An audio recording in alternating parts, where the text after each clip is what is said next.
इस वक्त की बड़ी खबर यूपी के प्रतापगढ़ जिले से आ रही है, जहां प्रतापगढ़ में दबंगों के हौसले इस कदर बुलंद हैं कि अब इन्हें ना तो कानून का डर है और ना ही अदालत के आदेश का सम्मान। दरअसल मामला कोतवाली देहात क्षेत्र का है, जहां एक विधवा महिला और उसकी बेटी के साथ मारपीट करने की न सिर्फ कोशिश की गई, बल्कि उनसे 10 लाख रुपए की रंगदारी भी मांगी गई। हैरानी की बात यह है कि जिस जमीन पर यह विवाद हुआ उस पर कोर्ट का स्टे ऑर्डर है। पीड़ित महिला ने एसपी दफ्तर से लेकर थाना समाधान दिवस तक न्याय की गुहार लगाई है। मैं आई हूँ मेरे मोहनगंज में मेरी जमीन, मैं पूरे कुसाई की रहने वाली, मेरा ससुराल है और मैं आई अपने साफ सफाई करवाने। तो वो आया था, वो क्या बोलते हैं उसको, सरोज। तो बोलो कि यहाँ सफाई नहीं करना और मैं करना है तो आपको 10 लाख रुपए देना पड़ेगा। अब बताओ इसमें हम क्या करें। तो ये जमीन किसकी है? जमीन मेरी। आपकी जमीन? जमीन मेरी 8 हिस्सा है। कहाँ रहते हैं आप लोग? हरियाणा, मोहनगंज पूरे कुसाई। तो उस पे भी कोई लोग कब्जा किए हैं? हाँ किए। कौन लोग किए? बीरभान वो छत गिर गया, उसको बनवाने नहीं दे रहे। अच्छा। हाँ। कहाँ रह रहे हैं? मैं तो हरियाणा में रहती हुए आई हूँ बृहस्पतिवार को। और मैं इंसाफ चाहती हूँ। बता दें देहात कोतवाली के भुआलपुर में भूमाफियाओं का आतंक थमने का नाम नहीं ले रहा। हरियाणा के महेंद्रगढ़ से अपनी पुश्तैनी जमीन की देख रेख करने आई विधवा संतोष देवी को क्या पता था कि उन्हें यहाँ जान बचाने के लाले पड़ जाएंगे। आरोप है कि 9 अप्रैल की दोपहर वीरभान सिंह और उसके साथियों ने संतोष देवी के प्लाट पर धावा बोल दिया। मजदूरों को गाली देकर भगा दिया गया और जब माँ बेटी ने विरोध किया तो उनके साथ सरेआम धक्का मुक्की और अभद्रता की गई। मामले की गंभीरता को देखते हुए पुलिस मौके पर पहुंची, जहां काफी देर तक माहौल तनावपूर्ण बना रहा। दबंगों और पुलिस के बीच तीखी बहस और गहमा-गहमी की तस्वीरें साफ बता रही कि इलाके में रसूखदारों का कितना दबदबा है।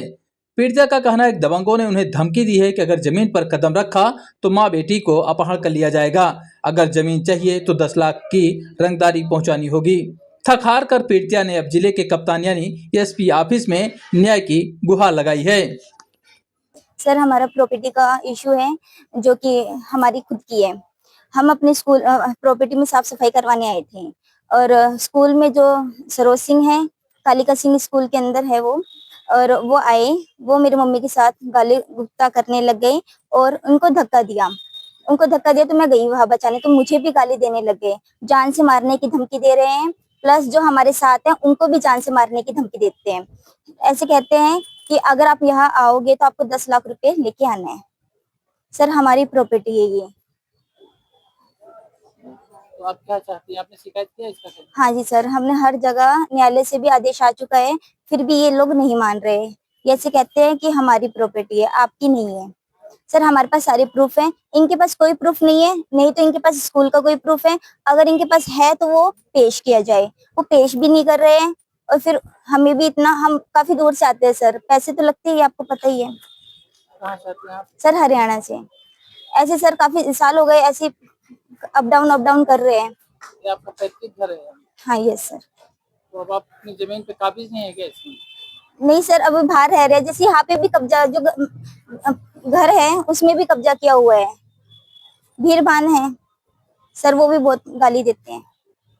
क्या चाहते हैं? सर, हमें इंसाफ चाहिए।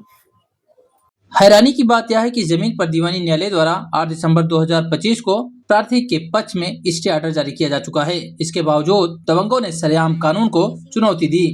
पीड़िता का आरोप है कि आरोपियों ने उन्हें जान से मारने की धमकी भी दी है और 10 लाख रुपए की रंगदारी भी मांगी गई है। घटना से डरा सहमा पीड़ित परिवार पुलिस प्रशासन से अब न्याय की गुहार लगा रहा है। पीड़ित परिवार आरोपियों पर मुकदमा दर्ज करने और न्यायालय के आदेशों का अनुपालन कराने की मांग की है। स्थानीय पुलिस ने मामले की जांच शुरू कर दी है, लेकिन अब देखना यह होगा क्या प्रतापगढ़ पुलिस इन दबंगों पर नकेल कस पाती है या महिला को अपनी सुरक्षा के लिए इसी तरह दर दर भटकना पड़ेगा।